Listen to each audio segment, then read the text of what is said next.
Olá pessoal, bem-vindos a mais uma aula de estatística. Nesta aula de hoje nós vamos aprender um pouco sobre correlação linear.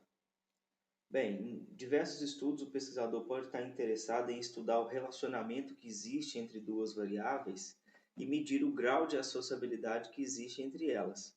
Por exemplo, eu posso estar interessado em prever o gasto mensal de uma pessoa sabendo a informação da sua renda durante um mês, ou ter uma ideia a respeito do consumo de um certo tipo de veículo, dada a informação a respeito de alguma das suas características, como peso, dimensões, dentre outras. E em estatística, a quantificação do grau de associação existente entre duas variáveis é feita através dos chamados coeficientes de associação ou coeficientes de correlação. Nesta aula, nós vamos aprender uma medida numérica que é útil nesse tipo de análise quando ambas as variáveis são quantitativas, seja discretas ou contínuas, ou uma mistura das duas. Uma ferramenta inicial que pode ser utilizada nesse tipo de análise é o chamado gráfico de dispersão ou diagrama de dispersão. O que ele faz é dar uma ideia visual a respeito da relação entre duas variáveis quantitativas, que eu vou denotar uma delas por x e a outra por y.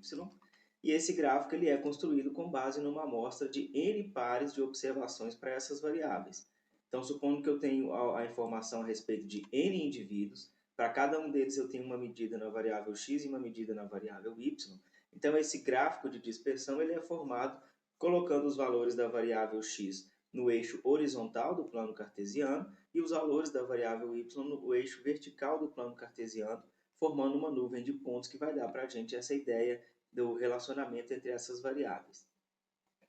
Para exemplificar, eu vou tomar esse caso que eu vou resolver durante a aula, que traz a informação a respeito de 10 carros de passeio de um determinado modelo, e para esses carros foram observadas duas quantidades de interesse, uma delas é o peso, que vai ser a minha variável x nesse caso, o peso está medido em centenas de libras, e a outra variável de interesse é o consumo de combustível em rodovias, que nesse caso está medido em milhas por galão. Então eu tenho informação aqui de 10 veículos, para cada um deles eu tenho o peso e o consumo em milhas por galão, e para formar o gráfico de dispersão, para ter uma ideia inicial do relacionamento entre essas duas variáveis, basta eu tomar todos os pares e fazer a plotagem num plano cartesiano usual, e o que a gente obtém nesse contexto é esse gráfico que aparece aqui na tela. De início, o que a gente vê a partir desse gráfico é que, aparentemente, conforme a gente aumenta o peso do veículo, existe uma redução nessa medida de consumo de combustível, ou seja, parece existir a tendência de que um carro mais pesado faça menos milhas por galão em rodovia, certo? Essa ideia visual ela não determina para a gente uma regra exata de como as variáveis se relacionam, porque existem vários fatores, outros além do peso, que podem estar influenciando no gasto de combustível.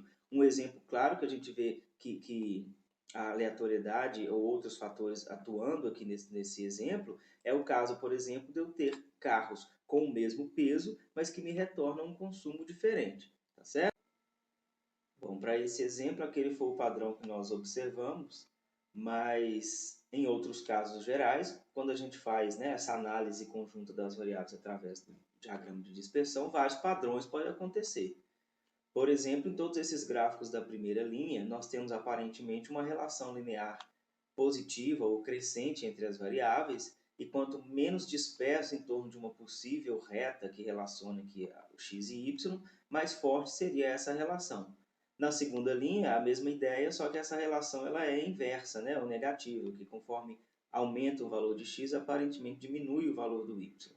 Mas podem ocorrer outras formas funcionais entre as variáveis, por exemplo, uma relação quadrática entre elas, de forma que até um certo ponto da variável x, conforme eu aumento o valor, eu aumento também o valor do y e depois isso passa a decrescer. Ou podem ocorrer também um comportamento completamente aleatório. Os pontos podem ficar completamente dispersos ali no plano, de forma que para qualquer valor de x eu não consiga distinguir bem o que seria o valor do y, certo? E outras formas também, curvilíneas ou qualquer outro tipo de relação pode acontecer. Essa representação gráfica ela ajuda aí a gente a compreender visualmente o comportamento entre as duas variáveis, mas ela não permite quantificar a força dessa associação. Então, na sequência agora da aula, nós vamos discutir a respeito de um coeficiente de correlação amostral que leva o sobrenome do pesquisador que o propôs e vai ser útil para a gente fazer a quantificação da força de uma associação entre duas variáveis quantitativas, x e y, quando essa relação ela se dá de forma aparentemente linear, certo? Então, esse é o chamado coeficiente de correlação linear de Pearson, e que para ele ser calculado, a fórmula é essa que aparece, onde esse coeficiente vai ser denotado pela letra R, tá? E aí agora eu vou discutir com vocês a respeito uma ideia básica a respeito dessa fórmula. Bom, no seu numerador, a gente tem o produto dos desvios com relação à média em cada uma das variáveis separadamente, certo? Então, esse produto cruzado aqui dos desvios das variáveis x e y com relação às suas médias, eu vou denotar por SXY. E no denominador da fórmula do coeficiente amostral de correlação de Pearson, nós temos o produto dos desvios de cada uma das variáveis individualmente, né, com relação à sua média, tomados ao quadrado. Então, quando eu estou pensando nessa soma dos desvios ao quadrado com relação à variável x, eu denoto por SXX. Esse segundo termo, que é a soma dos desvios ao quadrado para a variável y, eu vou chamar de SYY. Então, a partir do momento que eu tenho uma amostra de pares x e y, eu consigo calcular o valor desse coeficiente e ter uma ideia a respeito da força da correlação. Antes de eu falar de algumas propriedades desse coeficiente, eu vou dar para vocês uma fórmula alternativa, que em alguns casos, por exemplo, quando a gente tem que resolver isso à mão, no exercício, em alguma atividade, eu acho uma maneira mais rápida e mais simples de se calcular. Tá? As duas fórmulas são equivalentes, né? E essa daqui de baixo mostra que a gente, em vez de calcular cada desvio com relação à média e calcular esses termos quadráticos, basta eu ter o produto dos meus valores de x e y dentro de cada par, e depois eu tomo a soma desses valores. Eu preciso ter a soma individual dos valores de x e dos valores de y, e também a soma dos valores de x e de y tomados ao quadrado. Tendo isso, a gente consegue calcular esse coeficiente, onde esse numerador é equivalente ao de cima, né? É o meu SXY na notação. Esse termo dentro do colchete aqui embaixo, o primeiro termo, é o SXX, e o segundo termo, o SXY. Algumas propriedades importantes desse coeficiente de correlação linear de Pearson, a primeira e mais importante delas é que ele sempre retorna para a gente um valor entre -1 e 1. Ele vai ser aproximadamente 1 positivo quando a relação for linear positiva forte, ou seja, os pontos estão muito próximos ali assim de uma reta crescente, então essa correlação ela tende a ser muito próxima de 1. E só vai ser exatamente 1 se os pontos estiverem exatamente em cima de uma reta crescente. De forma similar, ele vai ser muito próximo de -1 quando os pontos estão dispersos, com pouca dispersão em torno de uma reta decrescente, né, com a relação inversa entre x e y, e vai ser exatamente -1 se os pontos estivessem exatamente em cima de uma reta decrescente. Quanto mais próximo de zero, maior a evidência de que não existe relação linear entre as variáveis x e y. Uma segunda propriedade importante é que essa medida, né, esse coeficiente de correlação, ele não tem unidade de medida definida. Então, a gente fala que ele é uma quantidade adimensional.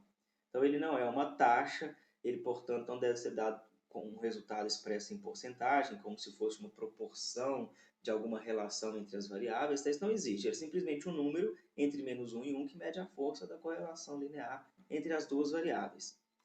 Para o cálculo do coeficiente, tanto faz quem eu tomo como sendo x, como sendo y, ou seja, a correlação de x e y é a mesma correlação de y e x, naturalmente, certo? E como ele envolve aqui o uso das médias de x e média de y, ele naturalmente é sensível à presença de valores atípicos no meu conjunto de dados, e pode ser então que em alguns casos ele não seja a medida mais apropriada para se quantificar a correlação. Mas para os fins aqui da disciplina e para os exemplos que a gente vai ver, ele vai ser suficiente para a gente fazer esse tipo de análise. Eu não vou entrar em muito detalhe, por exemplo, é possível demonstrar teoricamente que esse coeficiente ele está restrito ao intervalo -1 e 1. A única coisa que eu vou discutir com vocês um pouco aqui é uma análise, né, do sinal do coeficiente, só para tentar dar a ideia, né, de que ele realmente é capaz de medir relacionamento linear e que se a relação for positiva, ele vai dar um sinal positivo e se ela for negativa, ele vai dar um sinal negativo, tá? Então, olhando para a fórmula do coeficiente, é fácil ver que o denominador dela é sempre positivo, porque é uma raiz quadrada de soma de termos ao quadrado. Tá? Então, quem manda no sinal do coeficiente é aquele termo que aparece no numerador, esse que está destacado aqui para a gente. Então, o que, que acontece? Supondo uma situação onde os meus pontos estão dispersos, como aqui nesse gráfico, né? Então, aparentemente, existe uma relação crescente ou positiva entre as duas variáveis, a comparação de cada valor observado para a variável x e para a variável y é feita com relação à média de cada uma das variáveis. Então, para isso, eu vou dividir esse plano aqui em 4 quadrantes, onde a reta vertical que define esses quadrantes corresponde à média da variável x, x barra, e a reta horizontal que define esses quadrantes é a média do y, y barra. Tá? Então, o que, que vai acontecer quando uma relação é linear assim crescente? Vai existir uma tendência de que existam muitos pontos, para mim, nos quadrantes concordantes. E o que, que são os quadrantes concordantes para mim? São aquele quadrante onde os pontos estão acima da média tanto na variável x quanto na variável y.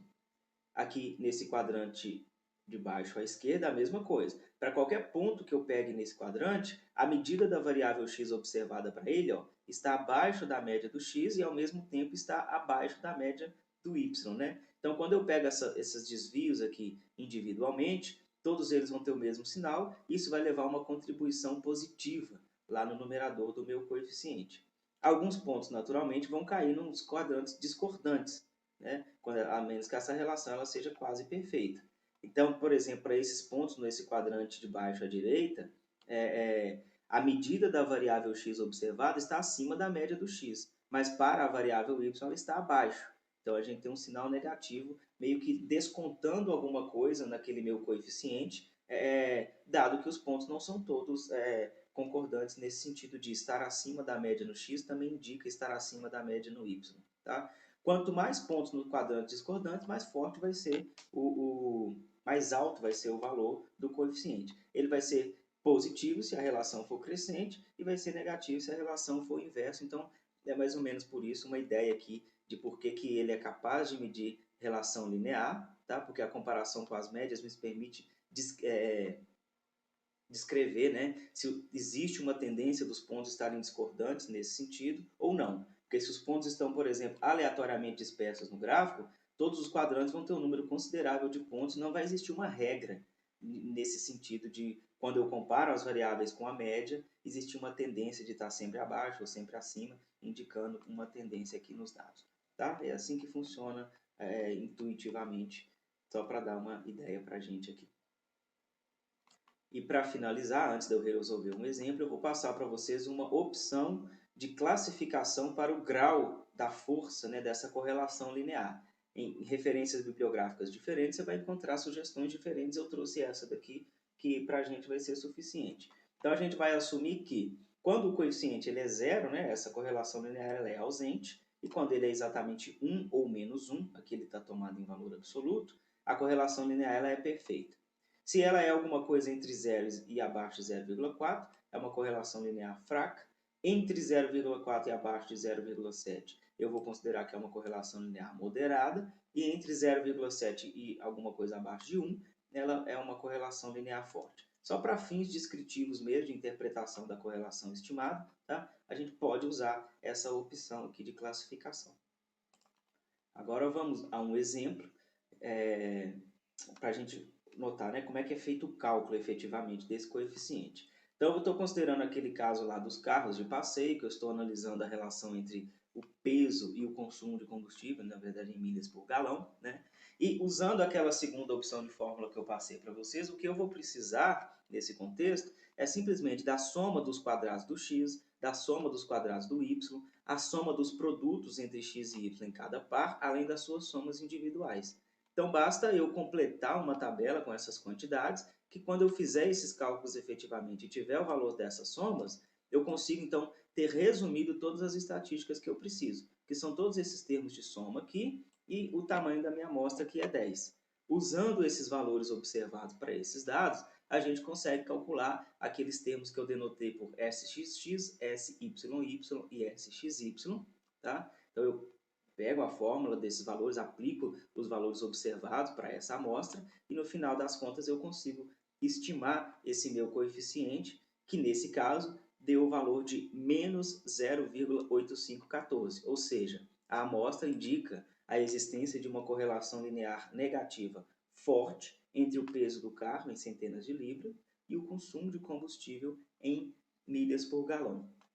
Esse sinal negativo ele corrobora aquela nossa análise gráfica, porque a gente tinha notado que existia uma relação inversa entre as variáveis, né? Conforme eu aumentava o peso do veículo, eu diminuía o consumo dele, eu diminuía a quantidade de milhas por galão que ele fazia na rodovia, certo? E ela foi classificada como forte usando aquele critério que eu passei anteriormente. E essa é a análise, é a evidência que a amostra está trazendo para a gente da força do relacionamento linear entre essas duas variáveis.